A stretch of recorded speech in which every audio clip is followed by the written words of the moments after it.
Pessoal, qual que é a agenda? O que a gente vai falar hoje aqui, tá? Então, primeiro, vamos falar o que é o quórum, os benefícios, as características, o que a gente pode fazer com ele, a arquitetura tecnológica dele, a gente vai explicar que ele é um fork do Geth, mas também, para quem não conhece, o que é o Geth, e também como ele lida, né? Ele resolve a questão da privacidade, que é uma questão muito discutida no uso de blockchain no mundo corporativo e em outros setores.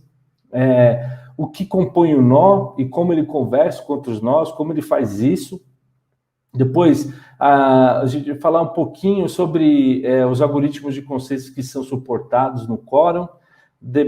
Aí vem a parte mais interessante, que a gente vai fazer essa demonstração, né, de como subir a rede, como implantar um contrato inteligente, executar algumas transações, e depois a gente vai também fazer uma recapitulação, vou mostrar links úteis que vão servir de apoio para você nessa jornada de aprender a utilizar o Quorum.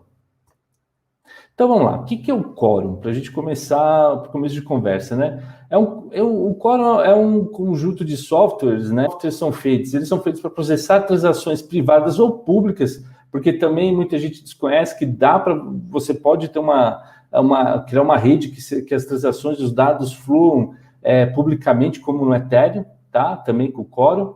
E aí pode ser que essas transações, né, essa rede opere com participantes conhecidos, que eles criem a sua própria rede blockchain, tá? Então, é basicamente isso o Quorum. Então, quais são os benefícios que a gente tem aqui para o Quorum? Tá? Primeiro, a confidencialidade, porque ele vai trazer esse suporte a transações não só públicas, mas também privadas. Permissionado, porque dependendo da minha situação de negócio, eu posso estar permitindo fazendo um grupo, que somente um grupo fechado possa participar dessa rede blockchain.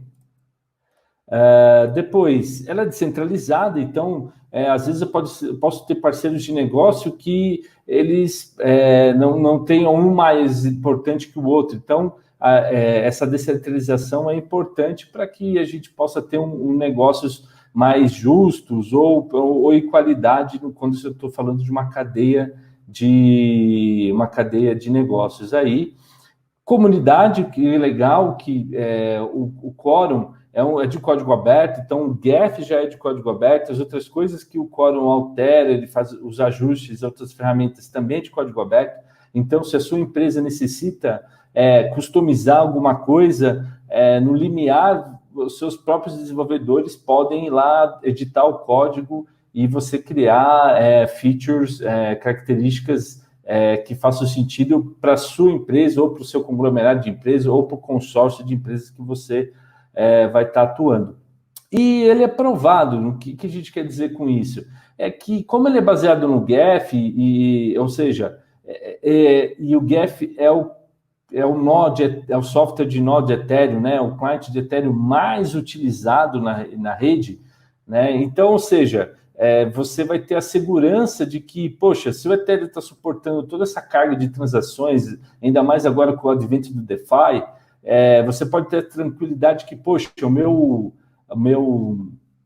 a minha rede também vai suportar também uma carga e uma complexidade grande de operações. Então, isso também é outro benefício de usar o Quorum. Características chaves, então, de novo, a privacidade, que eu já falei, inclusive na questão de privacidade, o ZKP, né, o Zero Knowledge Proof, que, por exemplo, a Ernst Young, né, tem dado grande suporte para essa tecnologia, também é compatível com o Quorum, tá? Então, se você está vendo projetos junto com a Ernst Young e que tem que envolva também privacidade, mas aí utilizando o Zero Knowledge Proof, você pode estar utilizando a rede Quorum.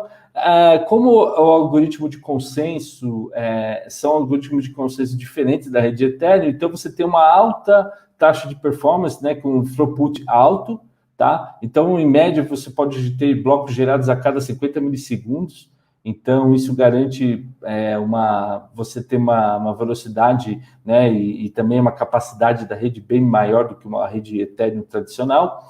A imutabilidade, então, porque como você então tem garantia que a sua transação não vai ser revertida, tá? E, de novo, como eu já falei, a questão do permissionamento, que você pode estar definindo quem vão ser os atores, ou você pode até deixar aberto e criar também uma rede, digamos assim, quase semi-pública do quórum também. Então, o que você pode criar com o quórum? Então, é o seguinte, algumas situações aqui que vale a pena a gente recapitular. O que blockchains privadas em que situações elas podem ser úteis? Então, por exemplo, eu tenho compartilhamento de dados entre um conglomerado de empresas, o que é muito comum hoje, né? Eu tenho grandes empresas, elas são não só multinacionais, mas às vezes um grupo de empresas, mesmo que sejam brasileiras, às vezes elas precisam compartilhar informações de negócio, ou até mesmo elas têm acordos, né? Elas fazem negócios entre si. Então, aí facilita muito a utilização de uma blockchain privada.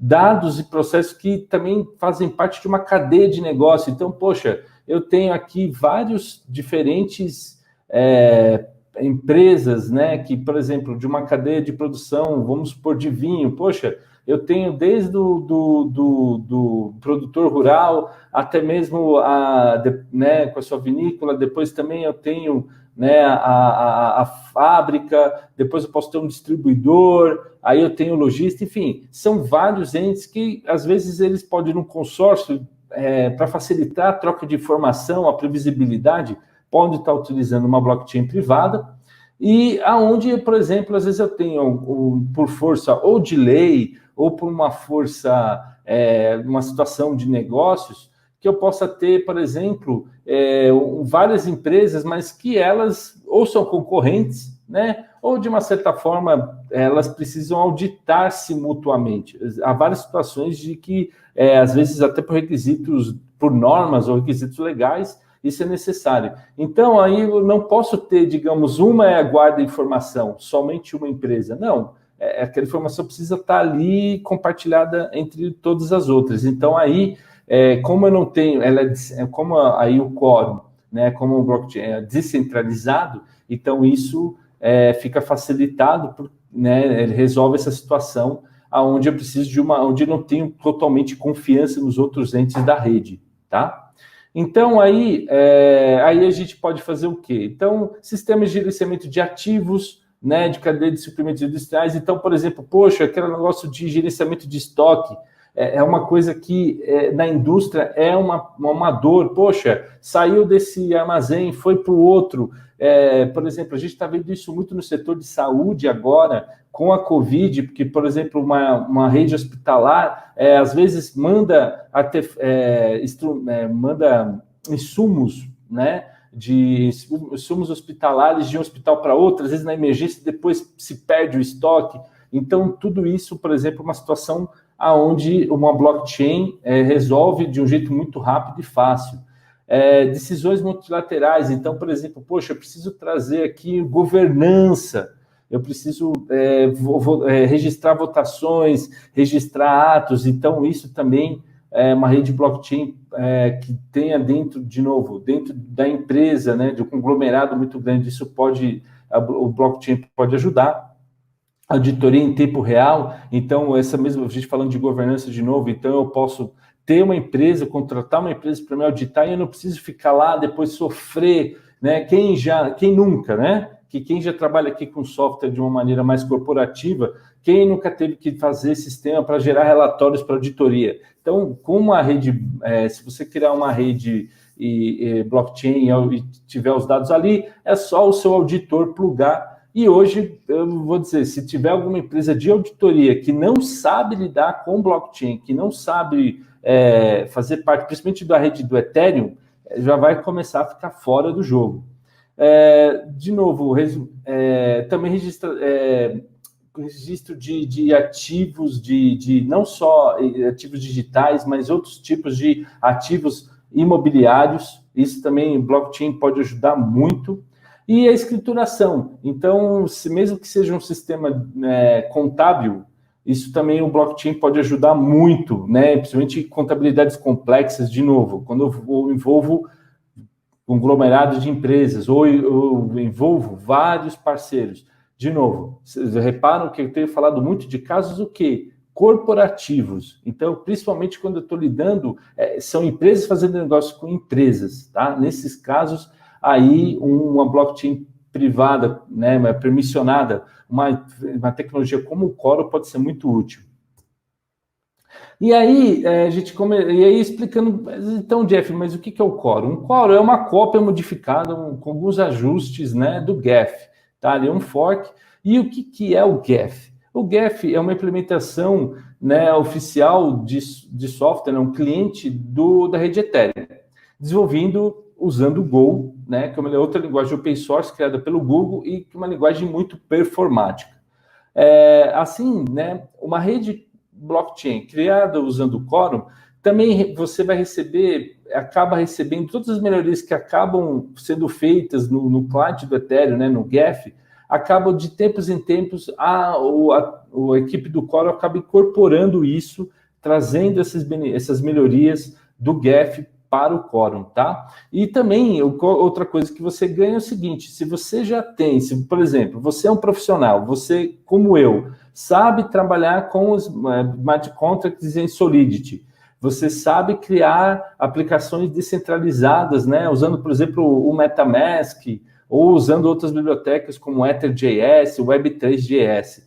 A vantagem é que você vai aproveitar todo esse stack tecnológico utilizando o Quorum. Você não vai precisar aprender uma outra tecnologia, outras formas, vai ter que aprender, né, linguagens aí, voltar para trás e ter que usar C de novo. Então, você vai conseguir reutilizar tudo isso que a comunidade Ethereum já está fazendo, né? Então, isso também é uma outra grande vantagem de você utilizar o Quorum para suas soluções de blockchain permissionada. O que é esse nó, né? O que é o Geth, no caso, e o Quorum, consequentemente, né?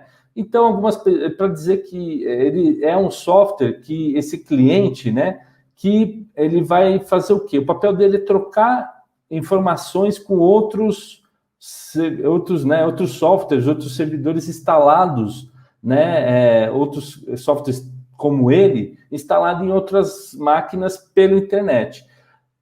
E aí, como ele consegue fazer isso? Ele consegue fazer isso usando o mesmo protocolo, ou digamos, uma língua comum, né? Então, eles trocam os dados usando esse mesmo protocolo, fica interoperável, tá? Então, sempre que, para quem não é de tecnologia, ainda não conhece o que é esse nó, o que é esse client, servidor, para você entender que é esse software. E, geralmente, você vai instalar isso no servidor. Você pode até instalar isso, por exemplo, se for uma demanda pequena, pode até ser um software, numa máquina, como vocês vão ver aqui, uma máquina desktop, ou um notebook, você pode instalar e fazer uma rede. Se às vezes a sua demanda não é tão grande, né, não precisa de um poder computacional grande. Redes permissionadas têm esse benefício.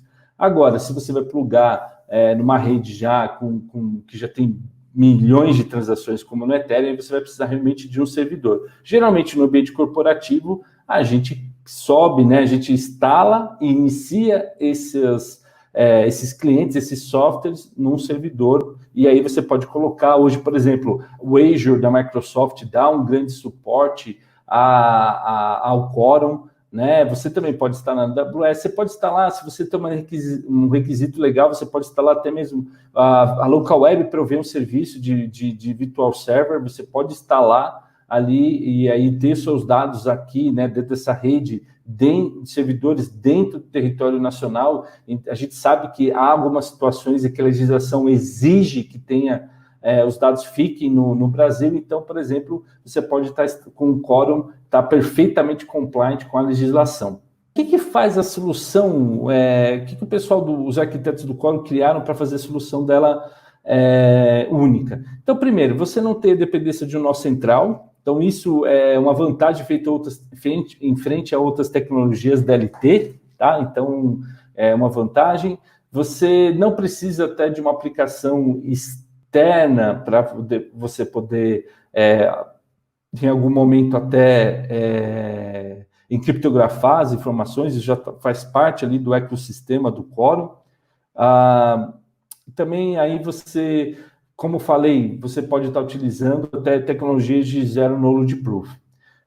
A questão do permissionamento, como já falei, você pode controlar quem faz parte, a lista de chave públicas, né, desses outros nós, você define manualmente, então garantindo que nenhum outro atacante pode invadir a rede e aí, a partir daí, a rede já funcionando, você poder adicionar outros clientes de maneira inadvertida, então você consegue trazer mais segurança, né? E alguns permissionamentos você consegue até mesmo controlar no nível do contrato inteligente, do smart contract, você também pode colocar ali um controle com quem pode acessar e fazer alguma coisa, tá? Que é o Tessera, que é esse componente-chave na parte de privacidade e criptografia do Quorum. Então, aqui, se a gente pensar o que compõe um nó, né? Que compõe o nó do Quorum, então você vê aqui que tem o Go Ethereum, o GEF, e aqui você tem, né, o gerenciador de privacidade, que aqui o papel geralmente é feito pelo Tessera. Opa! Então, aqui você pode ter, você vê que a gente tem aqui, eu tenho vários nós que começam a se conversar, que cada uma tem a sua tem portas específicas para cada ação. Então, por exemplo, se um usuário ele pode se conectar a um nó, né? E aí esse usuário muito simpático aqui, ele pode ir lá executar, chamando o contrato e fazendo, né? Se vê aqui, né? Do nó 1, ele envia um dado para um smart contract. Se caso caso de transação privada, veja que aqui na rede Quorum eu posso falar o seguinte: olha, esse dado que eu estou enviando, ele é privado e eu estou enviando para quem? Então aqui você consegue definir para quem você está enviando essa sua transação. Depois que os nós, né, eles se conversam, então envia uma transação privada, a outro nó recebe, aí a partir do momento que ele consegue descriptografar e verificar a informação, ele volta e fala: olha, eu estou ok, eu recebi o seu dado. E compreendi ele também, né? Os dois algoritmos de consenso que são suportados pela rede Quorum. O algoritmo é o Raft, que ele é baseado no modelo, né, que foi criado pelo banco de dados, né, etcd. Ele interessante porque ele fica o quê? Um nó fica responsável por validar as transações e compartilhar, depois de validar isso, ou seja, gerar o bloco, ele compartilha com os demais nós da rede. Obviamente, isso aumenta muito, né, ele aumenta muito a taxa a velocidade da rede, tá bom? Então, e ao mesmo tempo ele garante que não vai ter o quê? Não vai permitir forks. Então, ou seja, uma hora que a transação for gerada, eu não tenho como desfazer essa transação, tá? Então, isso garante, é muito importante, porque também precisa garantir a segurança. O protocolo bizantino de tolerância, né, a falhas, né?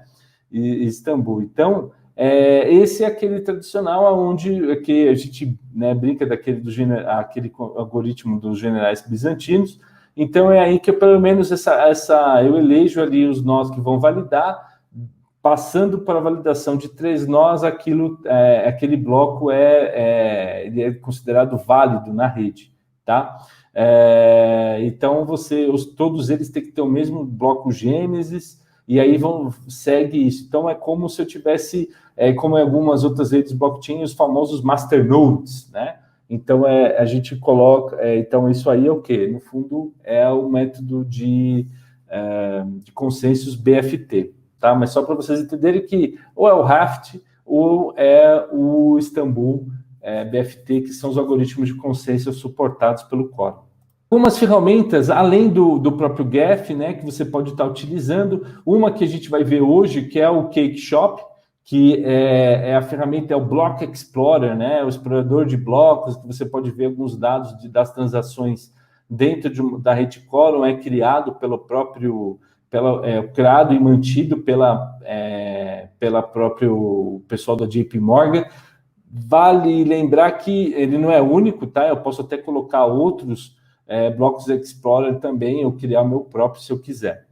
A gente pode estar utilizando Solidity para escrever, porque o Quorum ele suporta a Ethereum Virtual Machine, tá? Então, outra ferramenta que a gente vai usar até hoje, aqui para demonstrar, então é a ferramenta, é a linguagem que você vai usar para criar os seus contratos inteligentes dentro da rede Quorum.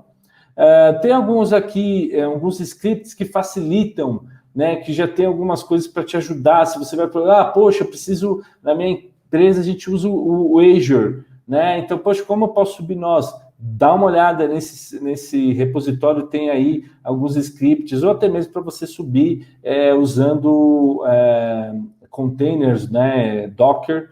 Você pode estar, nesse repositório tem alguns scripts que facilitam a sua vida. E também tem um guia de boas práticas aí, né, de como você subir a rede, como garantir algumas coisas e boas práticas de como você subir o Quorum. Então, aqui alguns casos que o Matt compartilhou de empresas que já estão usando. Aqui no Brasil, o projeto mais interessante e que realmente até me animou a voltar e a verificar com o Quorum foi o projeto Peer, que liderado pelo Banco Central, mas também que a SUSEP e a CVM também fazem parte dessa rede, né? Também tem nós nessa rede, que foi uma iniciativa do Bacen muito feliz para facilitar a troca de informações entre esses órgãos. Então, aí já é um exemplo, né, de utilização do Quorum por outras esferas do governo federal, ou seja, ajudar a desburocratizar e facilitar a nossa vida como cidadãos. Tá? Então, quem quiser acessar a página do projeto é goquorum.com. Esse vídeo lá leva para o convite para você entrar no Slack da comunidade Quorum. Eu recomendo bastante. Aí está a página do GitHub, então lá você tem um fonte, se você precisar configurar precisar ajustar o fonte, recompilar e fazer, está aberto, porque o código é simples. Vale a pena você testar, vale a pena principalmente você que já conhece Ethereum, poxa, eu preciso criar uma rede permissionada. Não tem por que você não usar o Quorum, você vai poder reaproveitar todos os seus skills. Para você que trabalha com outra tecnologia DLT, a grande vantagem é que o Quorum realmente ele é open source. Então, assim, você não tem aquela coisa de ter um suporte privilegiado, ou você vê que o código-fonte está no GitHub, não está num repositório. Ele é aberto, vai achar esse repositório, está lá no repositório meio esquisito, né? Ou você, enfim, você tem uma dificuldade. Não, ele é baseado no Geth e também o resto, o Tessera e o próprio Cakeshop, por exemplo, tá lá o fonte, não gostei disso. Ok, entra lá, edita, altera, vai funcionar perfeitamente. E também o pessoal do JP Morgan, como eles não vão, o foco não é ganhar dinheiro com o software em si, a venda do software, a venda de licença, então eles são muito mais abertos a você customizar. Eu mesmo também já mandei uns pull requests, há pouco até um dos desenvolvedores deu ok, que aceitaram lá umas issues e fizeram os ajustes. Então, ou seja, tem mesmo espírito de open source. Então, a sua empresa não vai ficar refém ou tendo que, né, preocupado em pagar royalties ou sistemas. E, ao mesmo tempo, você também vai ter performance e também a segurança que vai funcionar bem a sua rede permissionada. Bom, pessoal, eu espero que vocês tenham gostado. Até mais.